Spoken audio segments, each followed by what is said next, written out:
Hello guys, welcome back to my channel cinema holic. আশা করছি তোমরা সবাই খুব ভালো আছো। তো আজকের এই ভিডিওতে যে সিনেমাটাকে নিয়ে কথা বলবো, সিনেমাটার নাম হলো দ্য সাবরমতি রিপোর্ট এবং এই সিনেমাটা 15th নভেম্বর থিয়েটার্সে রিলিজ করেছে। এখনও চলছে সিনেমাটা থিয়েটার্সে। তো এই সিনেমাটার লিড কাস্ট নিয়ে যদি আমি কথা বলি, সিনেমাতে আমরা লিড চরিত্রে বিক্রান্ত মাসিকে দেখতে পাবো, রাশি খান্নাকে দেখতে পাবো, ঋদ্ধি ডোগরাকে দেখতে পাবো। সিনেমাটা ডাইরেক্ট করেছে ধীরজ সারনা। এবং এই সিনেমাটার গল্পটা যদি আমি একটু করে বলি, এখান ট্রেলারে তোমরা যেরকম দেখেছো সেরকমই আছে, বেশি কিছু রিভিল করার নেই গল্পটার মধ্যে। এখানটাতে সাবরমতী এক্সপ্রেস বলে যে ট্রেনটা, ঠিক আছে, তোমরা অনেকেই হয়তো শুনেছো 2002 সালে গোধরা বলে একটা জায়গা, সেখানে একটা ঘটনা ঘটে। সেই ঘটনাটা কি অ্যাকচুয়ালি অ্যাক্সিডেন্ট নাকি একটা কনস্পিরেসি? ওখানকার যেই ট্রেনের মধ্যে যে প্যাসেঞ্জারগুলো ছিল তাদেরকে কি ইচ্ছা করে মেরে ফেলা হয়েছে, নাকি তারা বাই অ্যাক্সিডেন্টই মারা গেছে? এর থেকে বেশি জানতে হলে তোমাদের সিনেমাটা থিয়েটার্সে গিয়ে দেখতে হবে। তো আমার এই সিনেমাটা কেমন লাগলো, আমাকে যদি এক কথা বলতে বলা হয়, এটা কিন্তু বেশ ইন্টারেস্টিং এবং বেশ ইন্ট্রিগুইং একটা সিনেমা। আমার কিন্তু সিনেমাটা দেখতে খুবই ভালো লেগেছে। আর এই সিনেমাটা থেকে আমি কিন্তু কোনো স্কাই হাই এক্সপেকটেশনস নিয়ে যাইনি যে একদম বিশাল মাইন্ড ব্লোয়িং হবে বা কিছু। কিন্তু ওই যেটা বলে না, যত তুমি কম আশা নিয়ে কিছু দেখতে যাবে তত তুমি বেশি সারপ্রাইজেস পাবে সেটার মধ্যে। সিনেমাটা দেখার পেছনে একটাই কারণ আমার ছিল, সেটা হচ্ছে বিক্রান্ত মাসি। আমরা জানি 12 ফেল, সেক্টর 36, এরকম ভালো ভালো সিনেমা সে করেছে। এর আগেও অনেক ওয়েব সিরিজে সে কাজ করেছে এবং আমরা জানি সে একজন ভালো অভিনেতা। তো তার জন্যই এই সিনেমাটা দেখতে যাওয়া। কিন্তু সিনেমাটা দেখার সময় আমি এটা বুঝলাম যে শুধু বিক্রান্ত মাসি নয়, প্রত্যেকে যতজন ছিল, রাশি খান্না, ঋদ্ধি ডোগরা, প্রত্যেকে খুব ভালো পারফরমেন্স দিয়েছে এবং সাপোর্টিং কাস্টও যতজন রয়েছে প্রত্যেকে অসাধারণ পারফরমেন্স একটা দিয়েছে। তো এই সিনেমার পজিটিভ দিক কী এবং নেগেটিভ দিক কী কী? প্রথম যে সিনেমাটার পজিটিভ দিক, সেটা আমি যেটা এক্ষুনি বললাম, পারফরমেন্স। বিক্রান্ত মাসি, সত্যি বলছি, মানে ও বারবার একটা জিনিস প্রুভ করে দিচ্ছে যে ওকে একটা ভালো স্ক্রিপ্ট দিয়ে দাও, ব্যাস। কি পারফরমেন্স দিয়েছে ভাই, মানে প্রত্যেকটা সিনে, ইমোশনাল সিনে হোক কি কিছু কিছু এমন সিন রয়েছে যেখানে ওর অ্যাগ্রেশনটা বেরোচ্ছে, সেই সিনগুলো এত ভালো। এবং ওখানটা তোর অভিনয় এত ভালো, সেরকম ডায়লগ ডেলিভারি। সিনেমাতে কিছু কিছু কমেডি সিনস রয়েছে যেগুলো হয়তো মানে পাঞ্চ লাইন যেগুলো দেওয়া হয়েছে বিক্রান্ত মাসিকে, খুব বেশি যে মানে হেসে তোমরা মাটিতে গড়াগড়ি খাবে এমন না, কিন্তু যেহেতু ওটা বিক্রান্ত মাসি বলছে এবং সে একজন ভালো অভিনেতা, খুব ভার্সাটাইল একজন অভিনেতা, তাই জন্য সে কী করছে, সে ইজিলি জিনিসটা পুল অফ করে দিচ্ছে।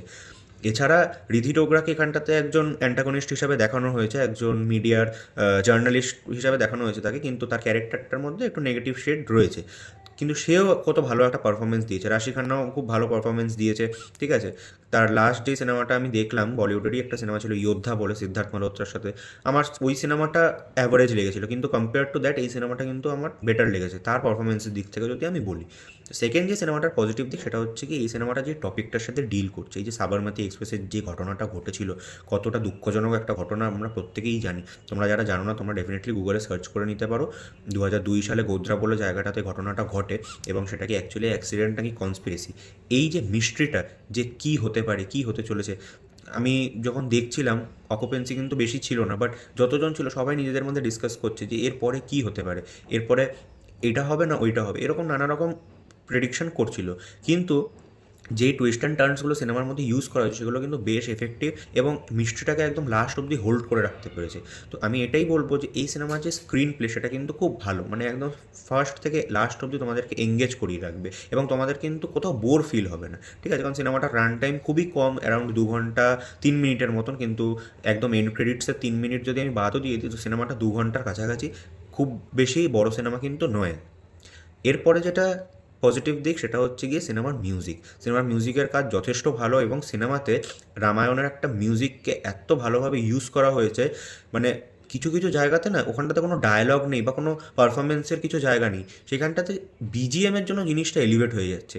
এবং একটা কৃষ্ণর একটা গানও এখানটাতে ইউজ করা হয়েছে, মানে প্রত্যেকটা গান, যে কটা গান সিনেমাতে ছিল সেগুলো হয়তো তোমাদের বারবার শুনতে ইচ্ছে হবে না, কিন্তু গানগুলো যথেষ্ট ভালো, ঠিক আছে। মানে এমন নয় যে তোমরা ওটা লুপে শুনবে বা কিছু, বাট সিনেমাতে যতক্ষণ ওটা রয়েছে সেটা কিন্তু তোমাদেরকে মানে কোনো খারাপ এক্সপিরিয়েন্স দেবে না, যেটা যথেষ্ট ভালো লাগছে শুনতে। এছাড়া যে এই সিনেমাটার পজিটিভ দিক, সেটা হচ্ছে গিয়ে এই সিনেমাতে এই সিনেমাতে যে টাইম লাইনটা মেনটেন করা হয়েছে 2002 থেকে 2017 সালটা, এই টাইম লাইনটাই কিন্তু খুব ভালোভাবে দেখিয়েছে। মানে কোথাও কিন্তু মনে হয়নি আরে 2002 সালে তো এইটা ছিল না, এটা কী করে এখানে এসে গেল, মানে এরকম কিছু আর্টিফিশিয়াল কিন্তু মনে হয়নি। জিনিসটাকে যথেষ্ট বিলিভেবল বানাতে পেরেছে এবং সেটগুলো যেরকম ছিল, ঠিক আছে, মানে যে কোনো সিন, আজকে তোমরা এই গোধরা স্টেশনটা ধরে নাও বা যে জার্নালিজমে মিডিয়া রিপোর্টিংয়ের যে সিনগুলো, প্রত্যেকটা সিন কিন্তু যথেষ্ট বিলিভেবল বানাতে পেরেছে এবং মনে হচ্ছে না যে ওটা কোনো কম ভিএফএক্স। সিনেমাটার বাজেট কিন্তু বেশি না, কিন্তু বাজেট কম হওয়া সত্ত্বেও তারা যেই মানে গ্রাফিক্সের কাজ এখানে বেশি কিছু নেই, বাট তারা যেটা করে দেখিয়েছে সিনেমাটোগ্রাফির মাধ্যমে সেটা কিন্তু যথেষ্ট ভালো। ঠিক আছে, সিনেমাটা খুব বেশি বাজেট ডিমান্ডও করে না, বাট কম্পেয়ার টু দ্যাট ওরা যেই বাজেটে কাজ করেছে সেটা কিন্তু দেখতে যথেষ্ট ভালো লাগছে স্ক্রিনে। তো এই ছিল আমার জন্য এই সিনেমার পজিটিভ দিক, এবং সিনেমাতে নেগেটিভ দিকগুলো চলে আসবে। দেখো, নেগেটিভ দিক আমার এই সিনেমার জন্য বেশি কিছু নেই বলার, কারণ সিনেমাটা আমার ভালো লেগেছে। কিন্তু কয়েকটা জিনিস রয়েছে যেটা আমার নেগেটিভ লেগেছে, মেনলি দুটো জিনিস।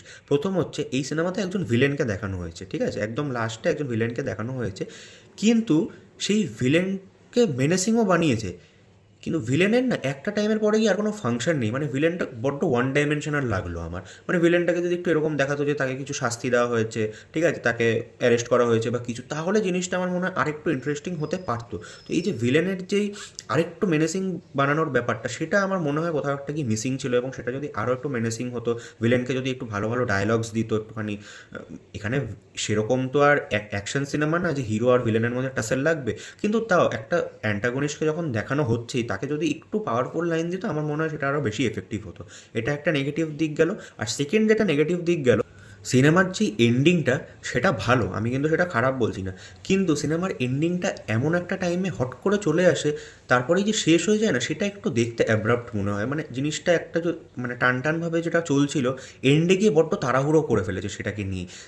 এন্ডিংটা কিন্তু খারাপ দেখায়নি, আমি কিন্তু সেটা একবারও বলছি না, বাট জিনিসটা আরেকটু যদি লং করতো, মানে 2 ঘন্টা সিনেমা, অ্যাটলিস্ট এটা যদি 2 ঘন্টা 10 মিনিট করতো, এন্ডিংটা যদি আরেকটু বেটারভাবে দেখাতো। হ্যাঁ, যে লাস্টের দিকে কী হচ্ছে, পরপর নাম বলে যাচ্ছে বা পরপর ঘটনাগুলো মুখে মুখে বলছে, সেটা যদি আরেকটু ভালোভাবে দেখাতো, বা ভিলেনকে লাস্ট অব্দি কী করা হলো, ভিলেনের এগেনস্টে আমাদের ইন্ডিয়ান গভর্নমেন্ট কী অ্যাকশন নিয়েছে, সেগুলো যদি দেখাতে পারতো, তাহলে আমার মনে হয় জিনিসটা আরেকটু বেটার হতো। বাট ওভারঅল এই সিনেমাটা খুবই ভালো একটা সিনেমা হয়েছে, এবং যেটা বললাম, এই সিনেমাটা যে সাবজেক্টটার সাথে ডিল করছে, সাবরমতী এক্সপ্রেস, জিনিসটা খুবই ইন্টারেস্টিং একটা সাবজেক্ট।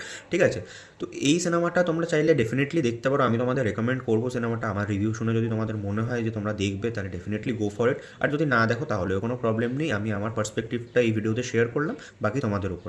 এটা হচ্ছে গিয়ে, এই সিনেমাটা যারা বলবে প্রপাগান্ডা সিনেমা, তারা অশিক্ষার চরম অন্ধকারে রয়েছে, কারণ তারা সত্যিটা কোনো দিনও জানতেই চায় না।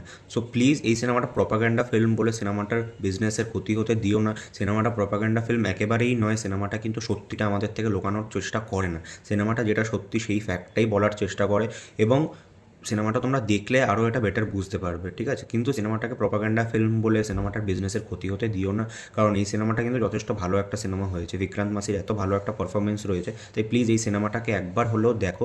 আমি তোমাদের গ্যারেন্টি দিচ্ছি সিনেমাটা তোমাদের ভালো লাগতে বাধ্য। এর উপরে আশা করি তোমাদের ভিডিওটা ভালো লেগেছে। যদি ভালো লেগে থাকে, তোমরা জানো যা যা করতে হয় সেগুলো অবশ্যই করে দিও, এবং আমার চ্যানেলে যদি তোমরা নতুন হয়ে থাকো, চ্যানেলটা অবশ্যই সাবস্ক্রাইব করে দিও। পাশে যে বেল আইকনটা আছে সেটাও ক্লিক করে দিও, যাতে আমার ভিডিওর নোটিফিকেশন সবার আগে তোমাদের কাছে পৌঁছে যায়। অন্য কোনো ভিডিওতে দেখা হচ্ছে। টাটা।